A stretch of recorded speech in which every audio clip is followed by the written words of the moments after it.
Sejamos todos bem-vindos, que a paz de nosso Divino Mestre seja sempre em nossas vidas. É uma alegria imensa estar fisicamente nesta casa e ser recebido com tanto carinho.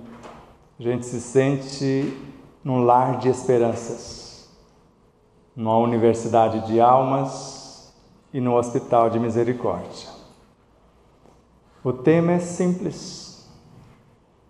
Só que eu não sei nem o que vai ser dito. Evangelho na ação. E antes, eu costumo fazer um trato, mas vou fazê-lo após uma oração. E eu nem sei como fazê-la, porque no item 23 do capítulo 27 do Evangelho segundo o Espiritismo, diz que a oração é filha da fé. A primeira filha da fé. E se é filha, fé já temos um pouquinho. Então nós vamos gestá-la, porque a oração é um plano de ação na vida de cada um. Não é apenas dizer Pai Nosso dos céus, santo é o teu nome, venha o teu reino, tua vontade se faz, na terra como em toda parte. Dá-nos hoje nossa parte de pão. Perdoa as nossas culpas quando houvermos perdoado a culpa daqueles que nos ofenderam. Não nos deixes entregues à aprovação, porque assim nos resgatas do mal. Amém?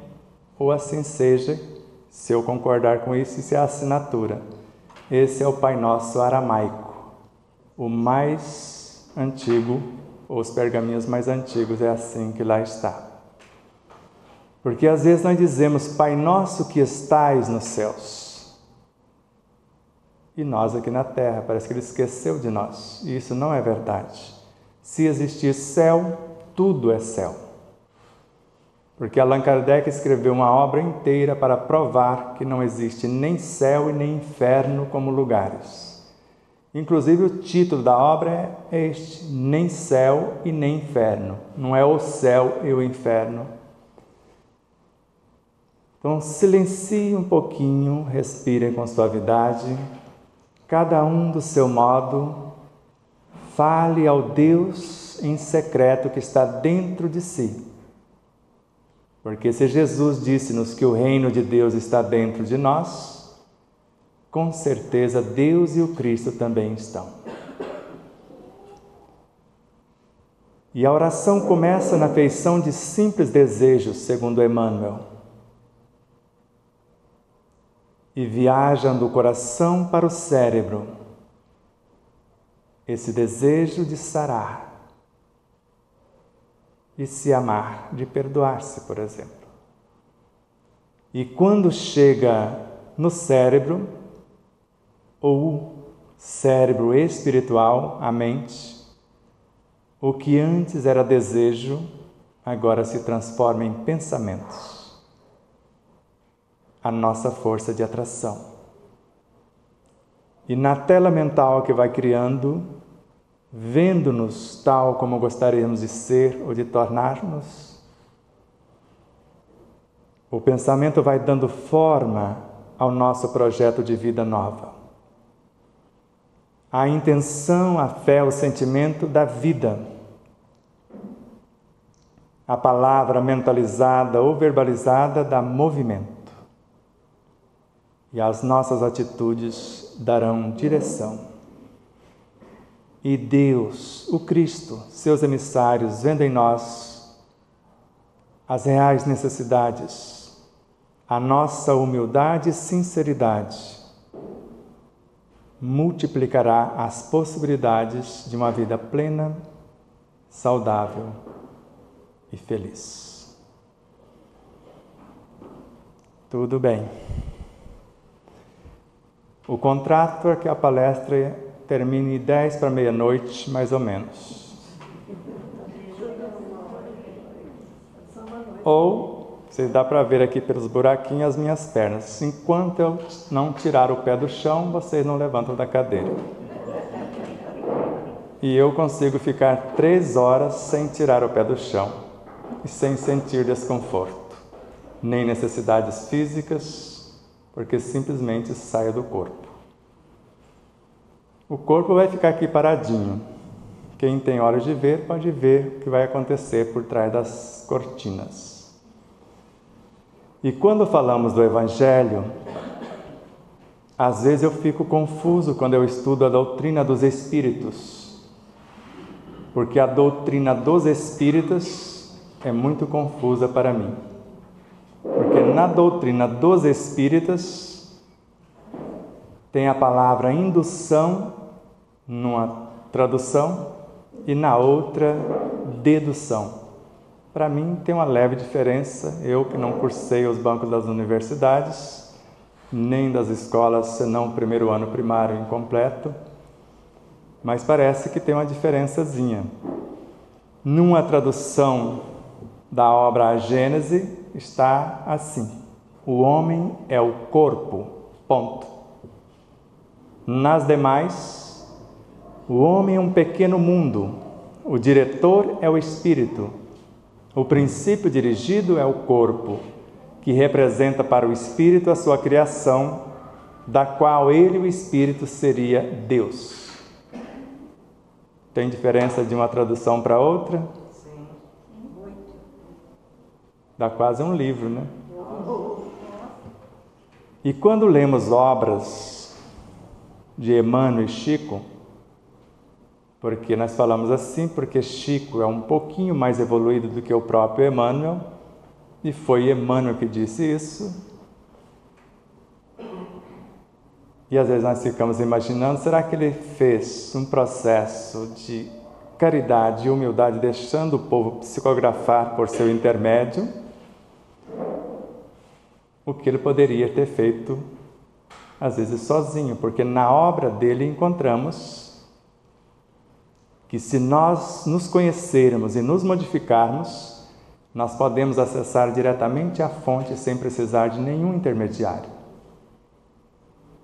Para Joana de Ângeles, o processo é simples. A primeira tarefa de um médium seria a sua autoiluminação. Mas parece que os médiuns gostam do fenômeno, pelo menos lá para as minhas bandas. Estudo parece que não atrai muito. E eu não consigo imaginar alguém pondo as mãos sobre outro alguém num simples passe, que a partir do momento que impõe as mãos, cria-se um vínculo de passista e receptor, e tudo que o passista fizer dali para frente perturbará o receptor ou ajudará. Porque muitos pensam que terminou a sessão do passe, terminou a sua responsabilidade. Não, ali começou. Ou na mediunidade. Os espíritos ultimamente pedem parceiros, alguém que coloca a mão na massa e não instrumentos. Porque se eu ceder meu corpo sem participar da obra, a obra é deles, porque o corpo não é meu. Se eu tivesse controle dele, eu morreria quando eu decidisse. Não é assim, João Gilberto? Mas às vezes a gente não tem esse controle, e eu já me vi em várias encruzilhadas nessas situações. E Joana segue dizendo que a gente começa como pequenos aprendizes, recebendo as pessoas quando chegam, servindo a água, limpando a casa como um todo, os banheiros. É uma delícia limpar banheiros, se vocês soubessem. E é nestas atividades e não em reuniões mediúnicas, Joana, já que o homenageado, um dos, é o Divaldo. E é ali que recebemos as informações, para consolar, para esclarecer, para confortar os assistidos.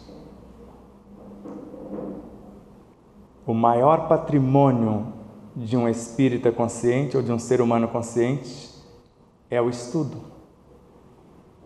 Agora, no livro está apenas a informação. O conhecimento está quando eu leio, compreendo e gravo na minha consciência. Eu tenho conhecimento, mas sabedoria é só se eu colocá-lo na ação e construir a realidade que pretendo. E quando estudamos o Evangelho,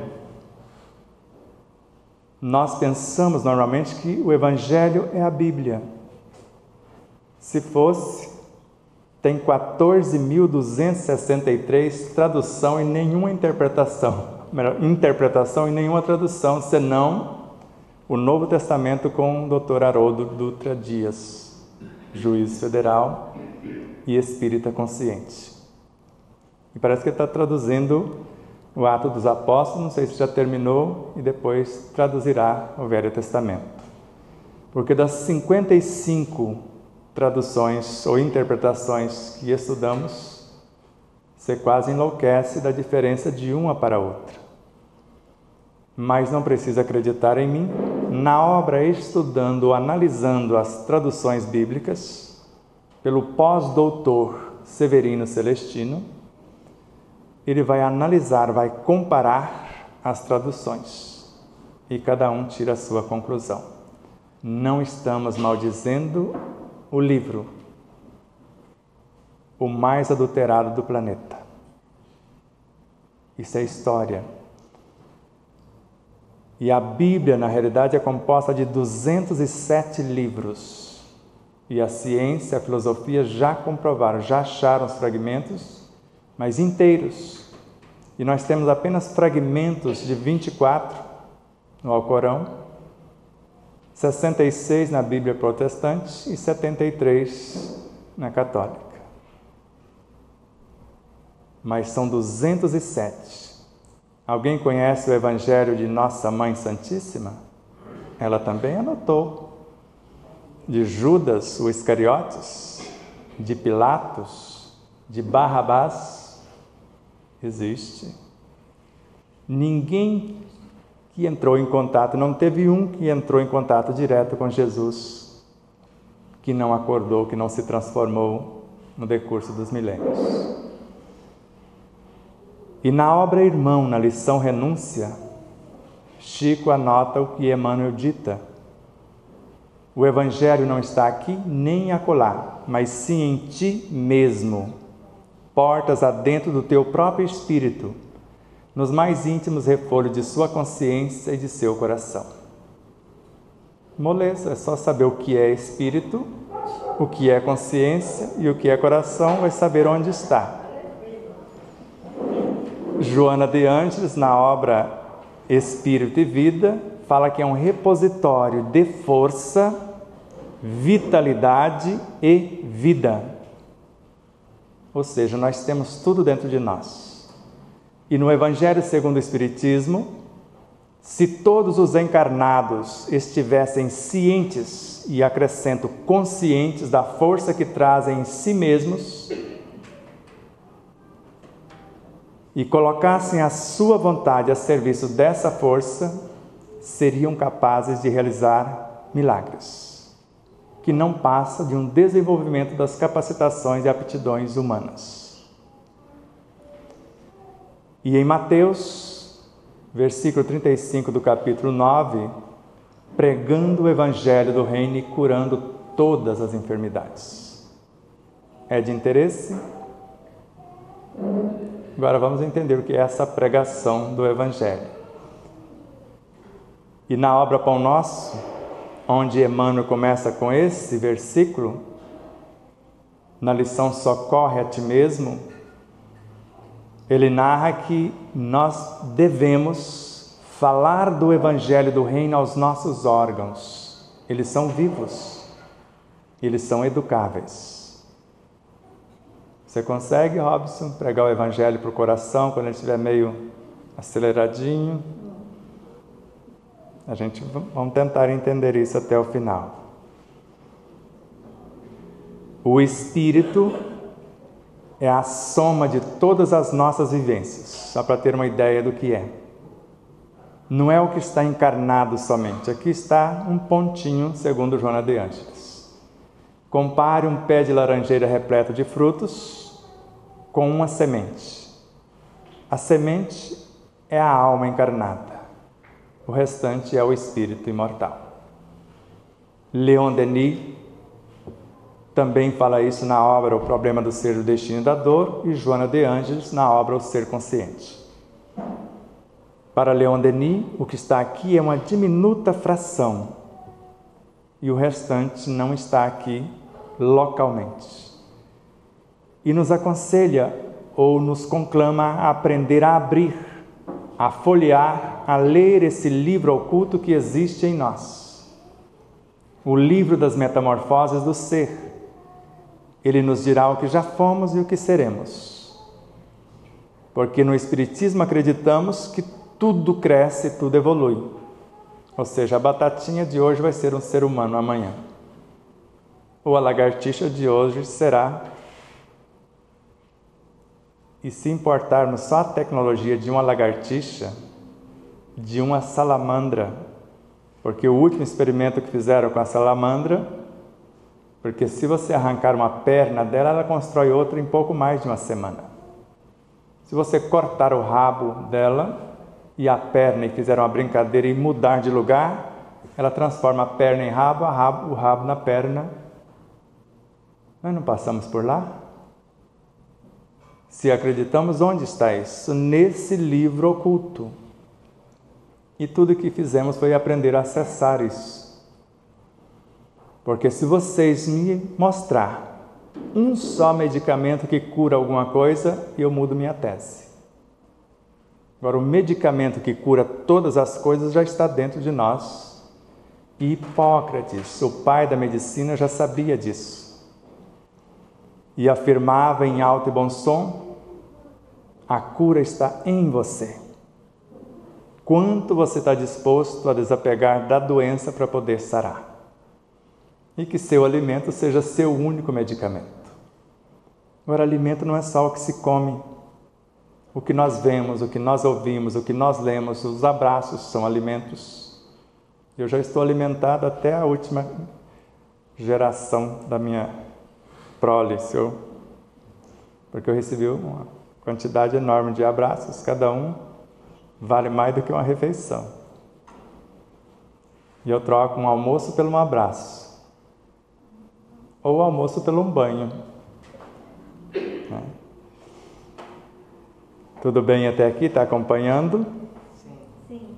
Então apertem o cinto. Vamos entrar na toca do coelho, então. Eu vou bem na câmera lenta. Se não compreendeu alguma coisa, pode interromper e questionar. Se entendeu de uma maneira mais abrangente e mais fácil, nos ensina. Pode assumir aqui e nos dar o exemplo de como fazer. Porque quando falamos de Evangelho na ação, lembramos de algumas coisas após estudar Emmanuel e Joana. Na obra do Espírito Caena, por exemplo, chamada Canção da Natureza, o Evangelho está no ar.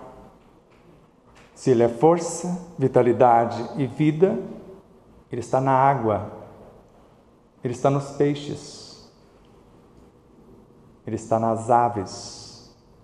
Para Miramês e Bezerra de Menezes, ele está em tudo que existe na natureza. Ou seja, o Evangelho é a força como lei, a matéria-prima como vitalidade e a resultante é a vida. Por isso que Evangelho é vida em abundância. E não é tão difícil. Porque quando vocês estiverem comendo a batatinha, está comendo o Evangelho. Você sabia disso? Tudo é Evangelho. Pelo menos tudo é filho desta energia. E eu fico imaginando Deus, Ele só criou uma coisa, o Evangelho. No princípio era o Verbo. E o Verbo estava em Deus. E o Verbo era Deus. Nada do que foi feito sem Ele. O que chamamos verbo personificado não é Jesus? O verbo que se fez carne? Não é Ele o Evangelho vivo para nós outros? Não é Ele o pão da vida? Porque foi Ele que disse: eu sou o pão da vida. Eu tenho poder para dar e para retirar. Embora tendo poder, Ele afirmou em algum momento, em algum lugar, que curou alguém?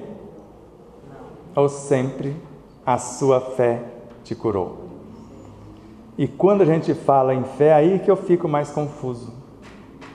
Porque agora você já tem uma noção do Espírito, que é a soma de todas as vivências, todas, desde a nossa origem.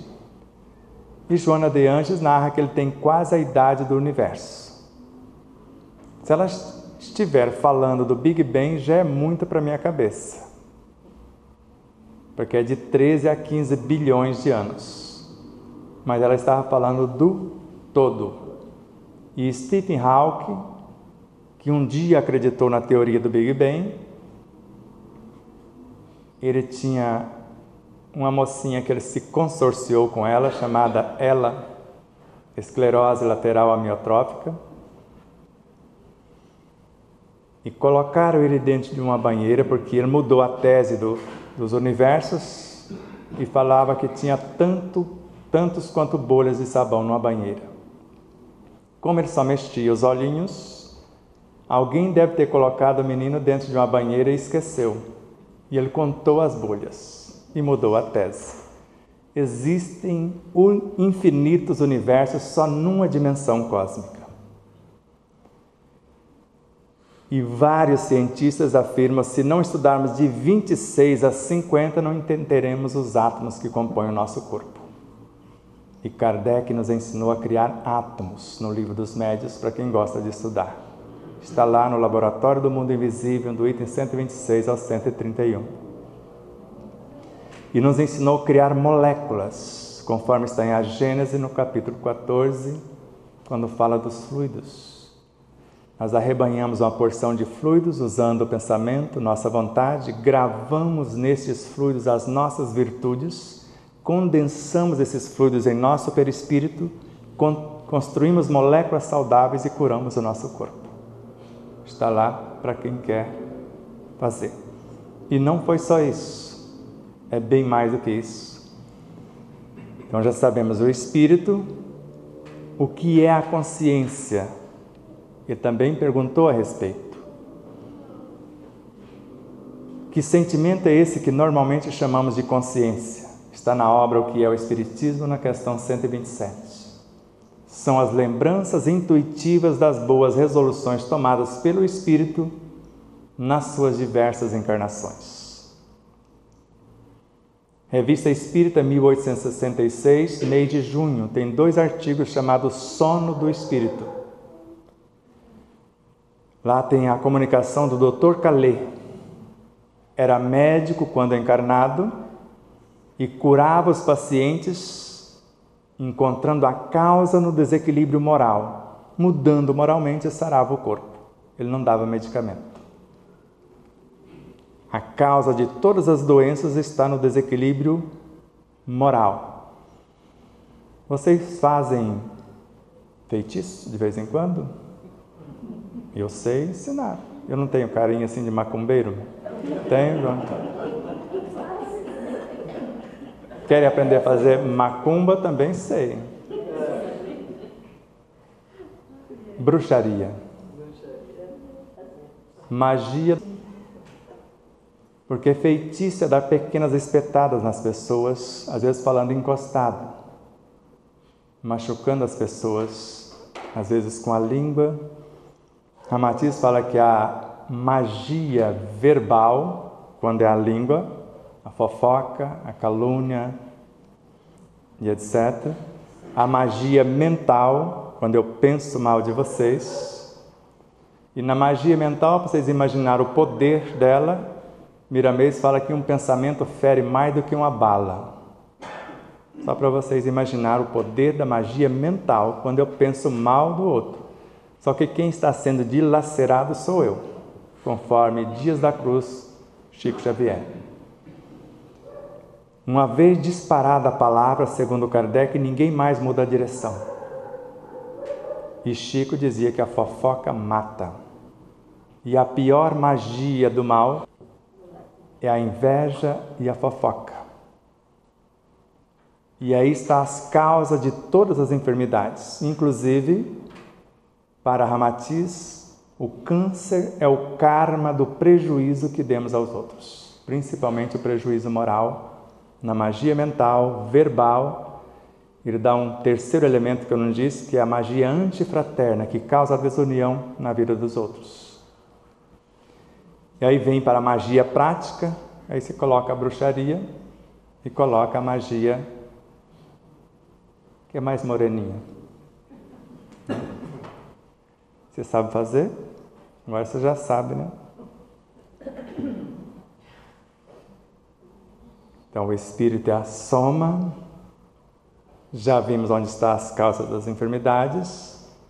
A consciência, na sequência da leitura que eu comecei a dizer do Dr. Calais, quando ele morre fisicamente, ele se vê fora do corpo, dentro de uma sala com vários acadêmicos na área da medicina. Ele questiona alguma coisa a respeito da medicina e eles respondem. E quando eles responderam, ele percebeu que estava respondendo para ele mesmo. A isso chamamos consciência.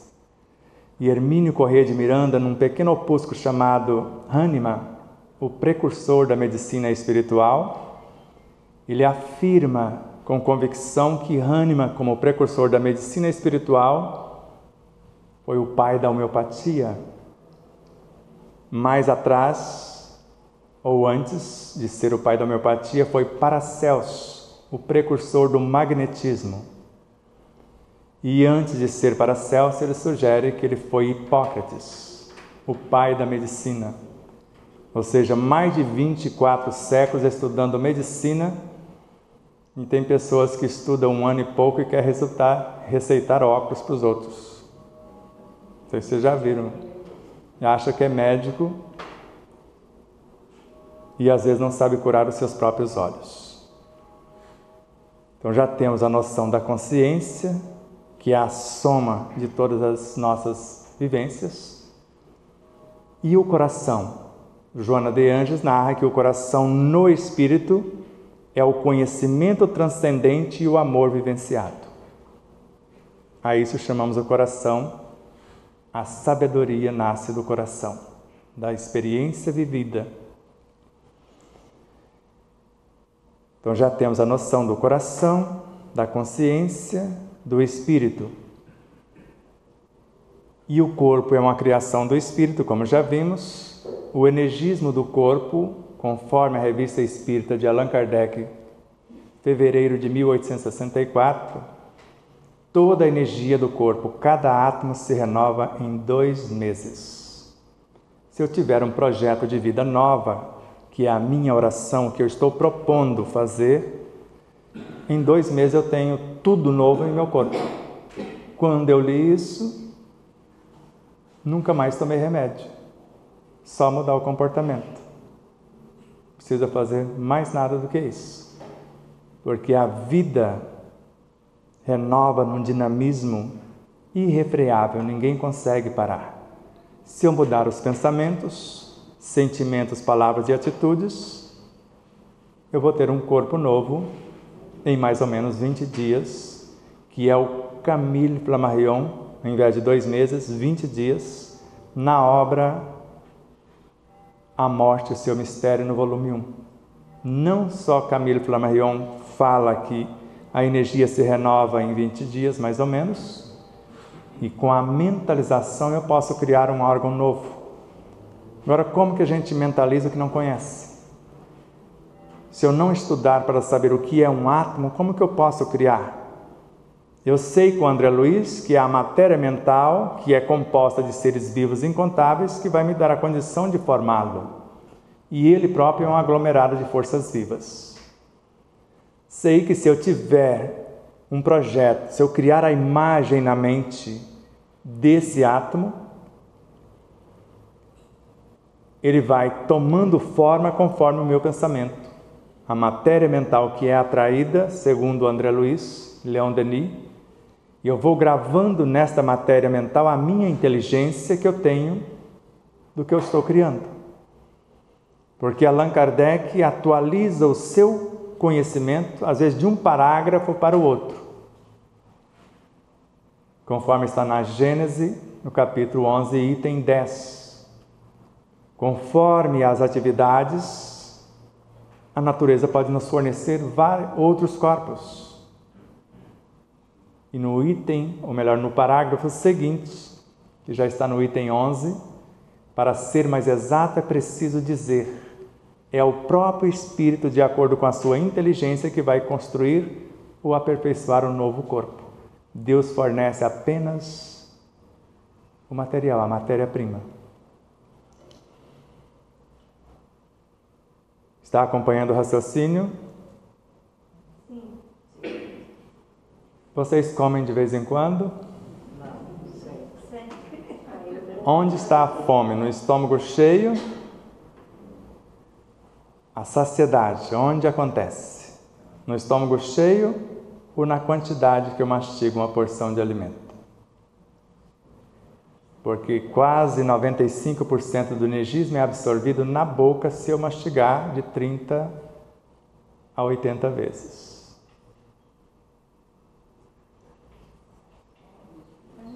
Um grande número chuta para a esquerda, para a direita e já manda para o gol, né? Será que o estômago tem dente? Não. Creio que não. Uma vez que engole, menos de 5% é absorvido.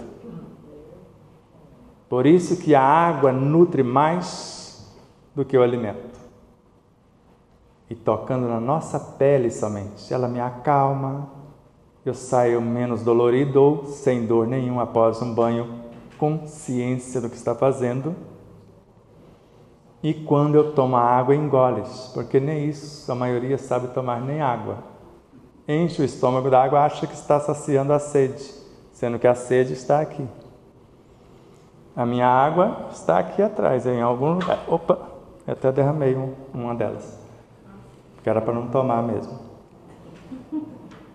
Eu estou em conexão com ela, mesmo não estando vendo. E eu preciso de água. Quem me vê no estúdio sabe que eu tomo 1 litro de água durante 1 hora. Mas eu estou em conexão com ela e consigo trazer a essência e sem parar. Porque se eu tomar a água e você estiver com sede, o que vocês vão sentir? E eu não tenho esse direito, tenho? Não. Salvo se eu começar a atropelar muitas palavras, não conseguir criar a saliva, aí eu tenho que me valer. A quantidade de alimento não garante nutrição do corpo, nem a qualificação do alimento. É como eu estou na hora da refeição. Isso é que faz a diferença. E Evangelho na ação é isso, eu saber que o alimento é Evangelho, porque é filho dessa energia divina, que tudo que existe origina-se desta vitalidade que gera vida segundo a lei que a coordena. E quando temos essa consciência, às vezes combinamos um alimento com outro porque agrada o paladar, mas às vezes transforma-se em veneno. O sabor depende da educação do paladar, segundo o professor de medicina Allan Kardec, porque isso não tem ninguém para contestar que ele foi professor de medicina. Isso está nas biografias, está em quem o conheceu. Mas para José Herculano Pires, que participou da codificação, com Kardec sendo um dos médiuns, depois esteve aqui como filósofo, para o Dr. Charles Richer, ambos falam que Kardec foi médico e clinicou por algum tempo. Para dizer o que ele disse na obra A Gênese, se o médico soubesse o valor do magnetismo das palavras, ele curaria os pacientes com as palavras. Por isso que a nossa mediunidade, chamada mediunidade de cura, mudou para a oratória. Está acontecendo aqui a assistência espiritual. Se vocês estiverem ouvindo as palavras e procurando entender pelo menos uma, e depois experimentar na prática o que acontece num simples banho, quando eu estou presente na ação. Porque para Allan Kardec, em Obras Póstumas, em fotografia e telegrafia do pensamento, um pensamento bem arquitetado me coloca em conexão com todas as minhas vivências. Se é todas, a salamandra, a lagartixa está no meio. Com todos os seres dentro de um mundo, se eu não tiver a tecnologia em mim. E com todos os seres em todos os mundos também. E não são muitos. Eu disse que os universos são infinitos só dentro de uma única dimensão. Em cada universo tem de 200 a 500 bilhões de galáxias. E em cada galáxia de 200 a 500 bilhões de sistemas solares. E em nosso corpo, mais ou menos 600 trilhões de células humanas. E cada uma é um universo em miniatura e os átomos também são.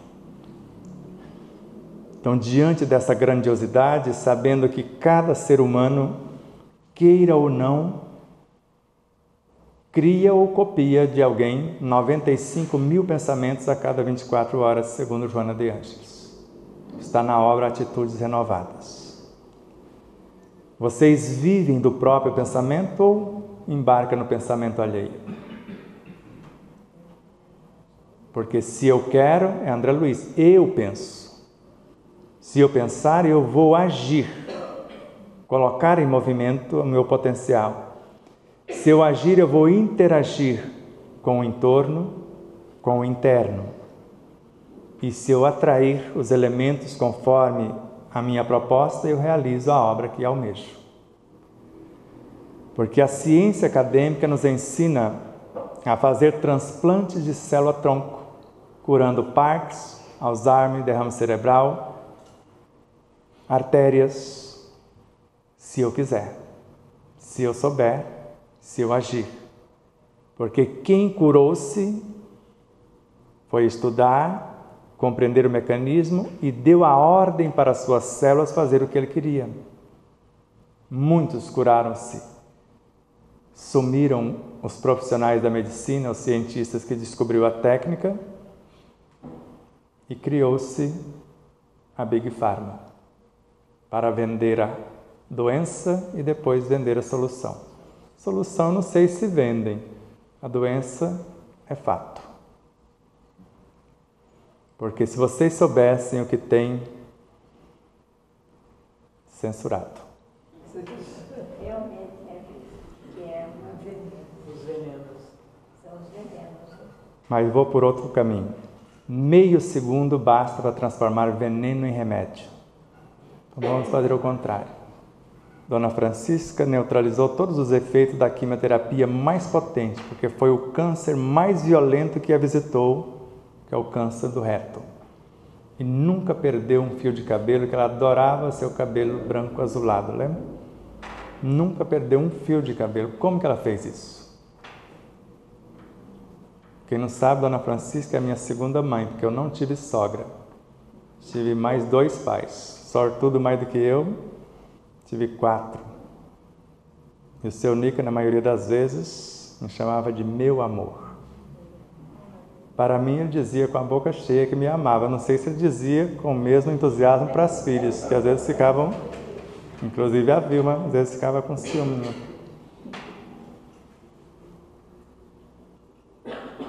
Está entendendo até agora? Então, meio segundo é o suficiente para transformar algo envenenado em medicamento. Ou seja, nem precisa ir longe.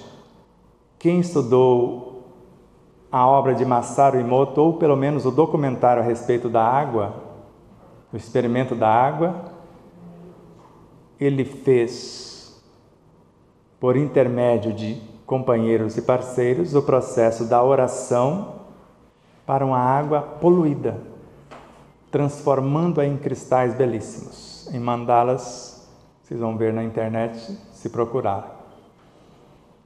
E ao mesmo tempo crianças fazendo declarações de amor para a água e mudando a estrutura da água. Ou orando para a água, crianças e adultos mudando a estrutura da água. E a maior parte do nosso corpo, mais de 2/3 é água.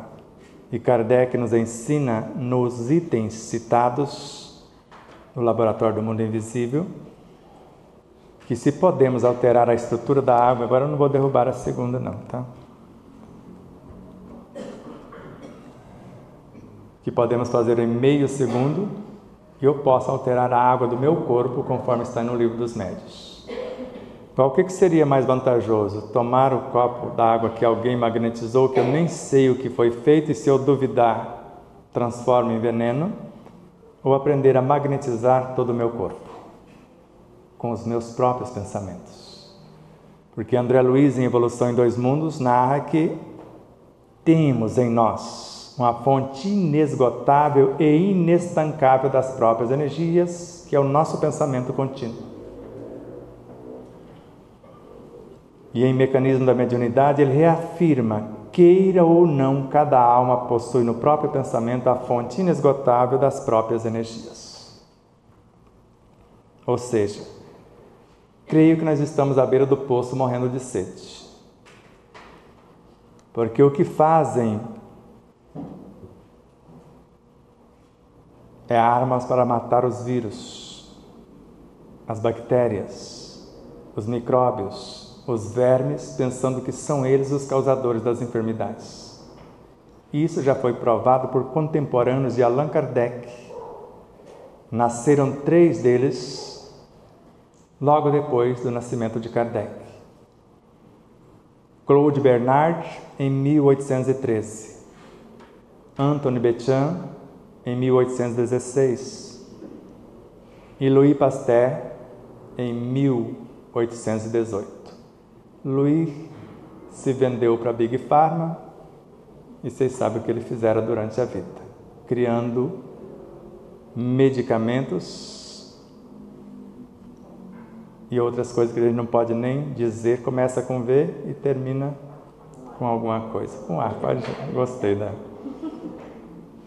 E Claude Bernard falou, isso não é verdade, não são esses seres que causam as doenças, são os ambientes que os tornam agressivos. E no leito de morte ele confessou, Bernard estava com a razão, eu estava errado. E tem essa informação, basta vocês colocar no Mestre Google lá que ele mostra.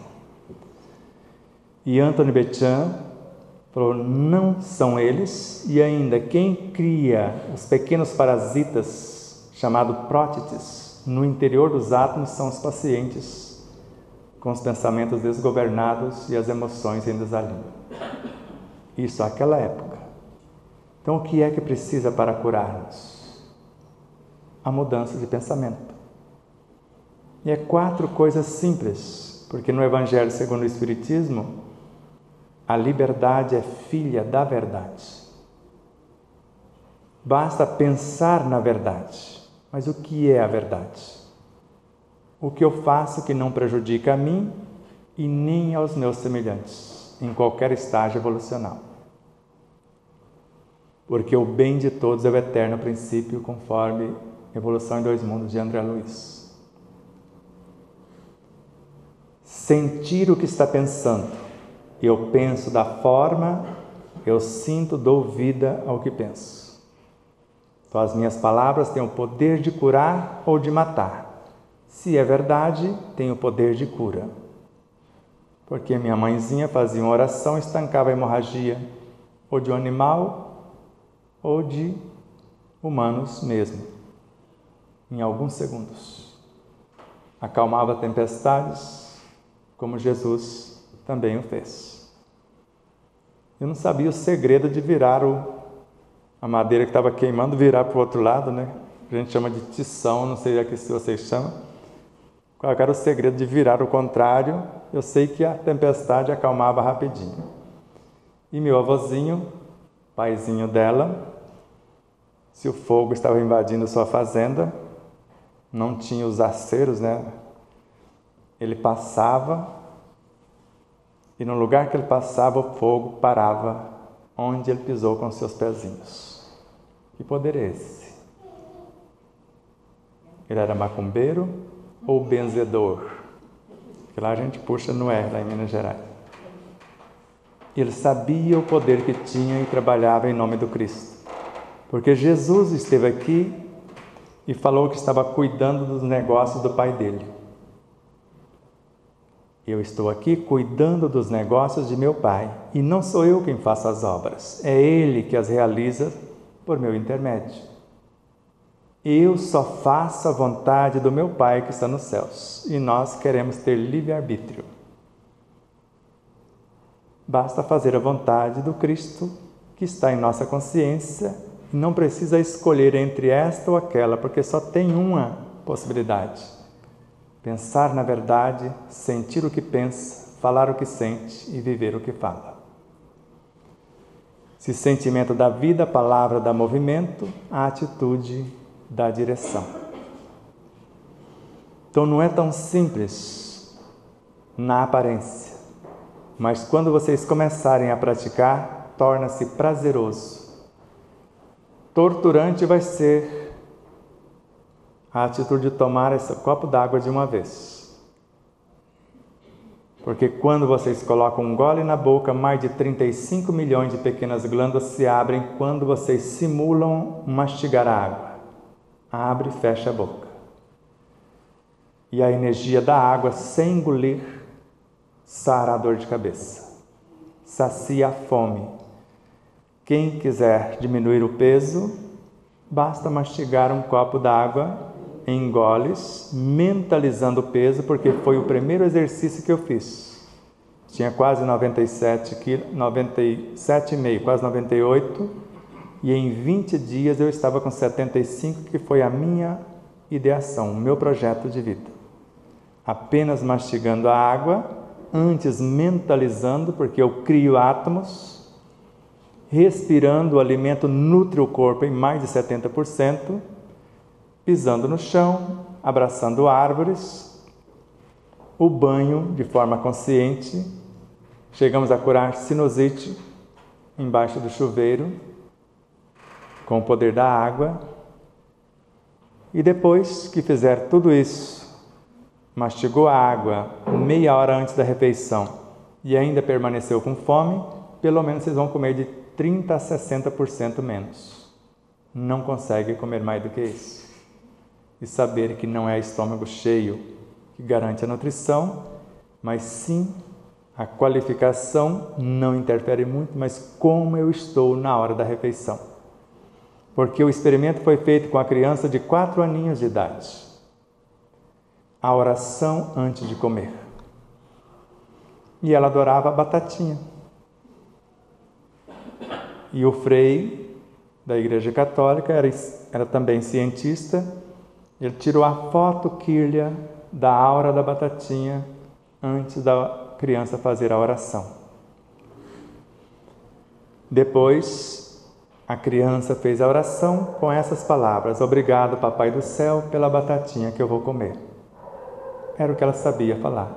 Só que ele tirou a foto outra vez e registrou um aumento de 92% na força nutridora da batatinha. Agora, se eu estiver falando da vida alheia, será que sobra alguma coisa na batatinha? Porque um pensamento, segundo Leon Denis, em O Problema do Ser e do Destino da Dor, ele expulsa tudo que for contrário. Um pensamento. E a palavra tem um poder muito maior. E imantado dos sentimentos, não fica ninguém vivo na batatinha para contar a história. E normalmente, nos alimentamos. O celular ficou desligado lá no outro quarto, não ficou? Porque a 8 metros ligado da refeição, ele destrói quase tudo que é útil do alimento. Agora, não queira perguntar, porque ele é um micro-ondas em miniatura. O que faz 1 minuto de aquecimento no micro-ondas com alimento? Que destrói mais de 90% de tudo que é nobre e transforma o resto em cancerígeno. Agora não precisa acreditar em mim. Veja os cientistas que realmente defendem a vida e a cura real estão falando. Ficou muito confusa a fala?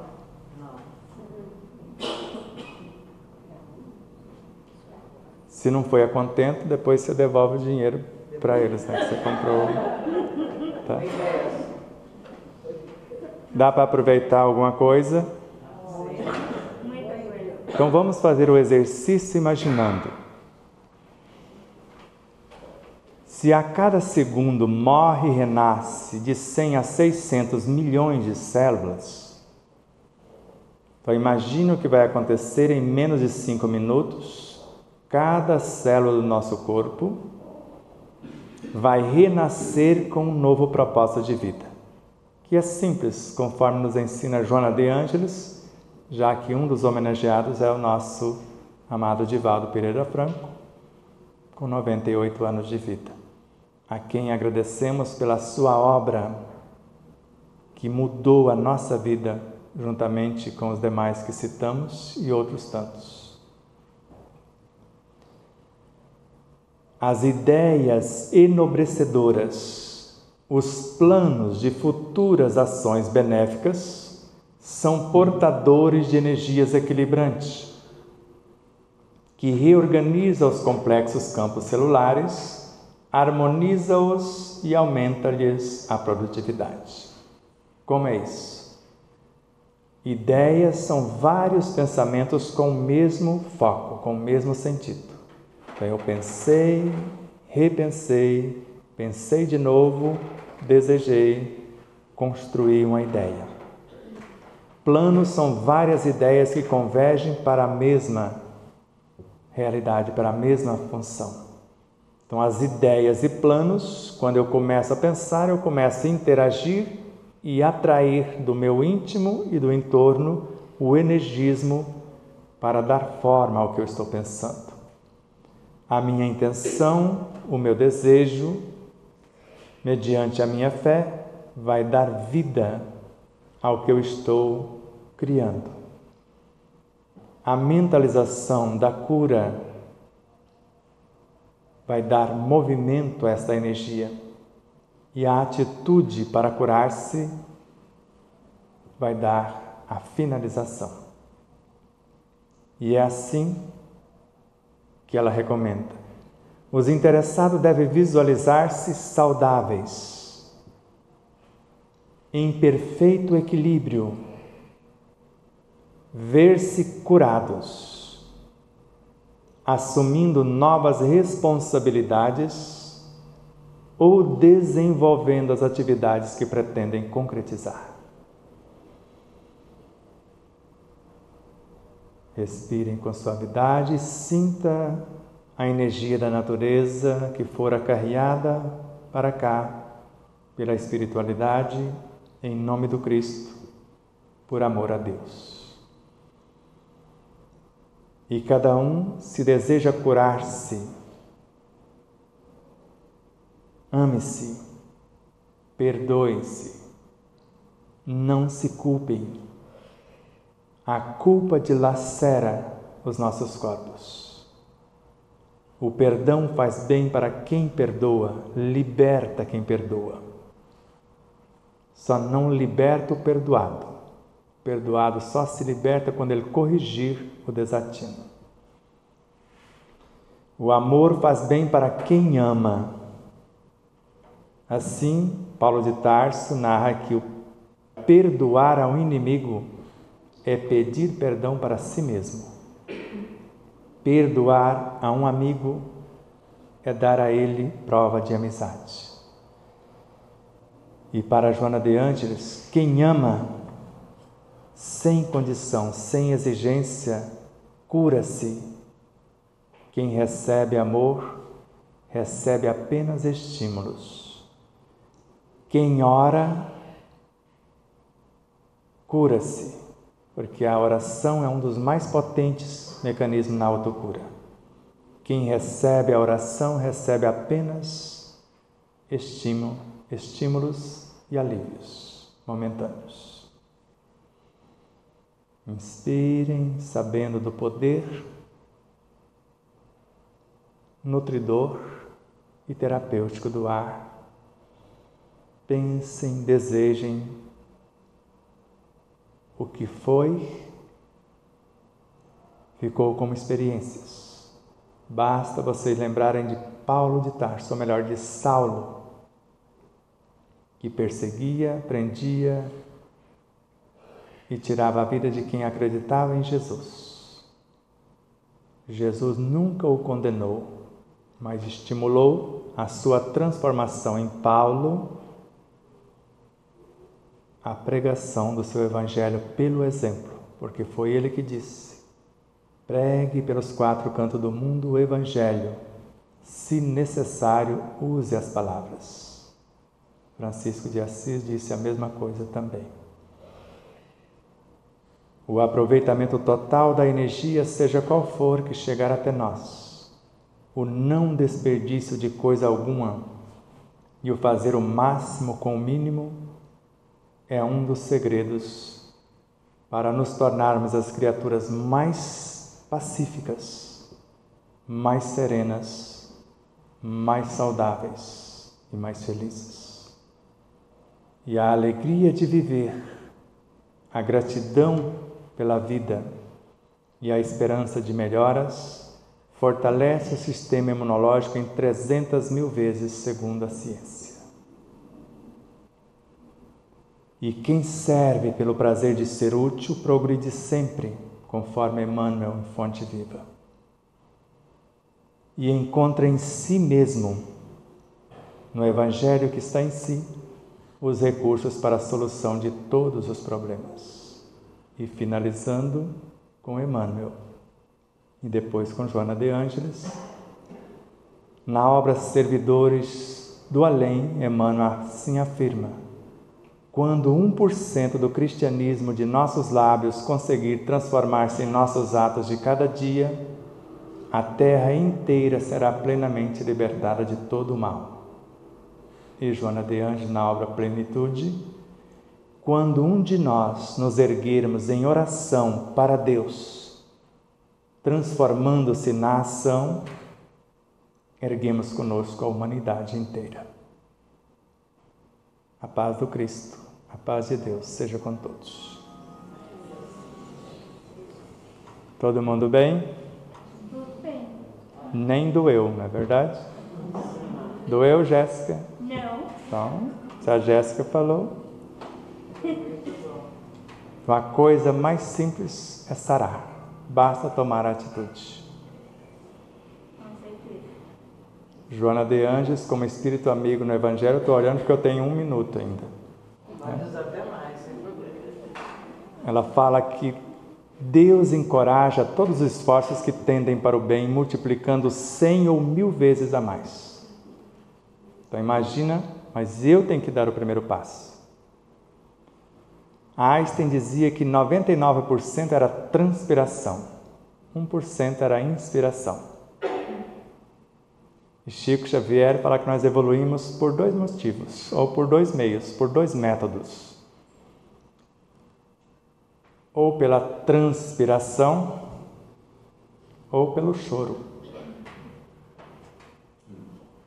Desidratação. Então você chora de dor ou transpira trabalhando. Você escolhe o jeito que você quer sarar, porque quando a dor chega, e colocamos em nossos livros, o amor nos convida vezes incontáveis. A dor não convida, ela exige mudança. Ou você muda, ou ela dilacera seu corpo. Tudo bem?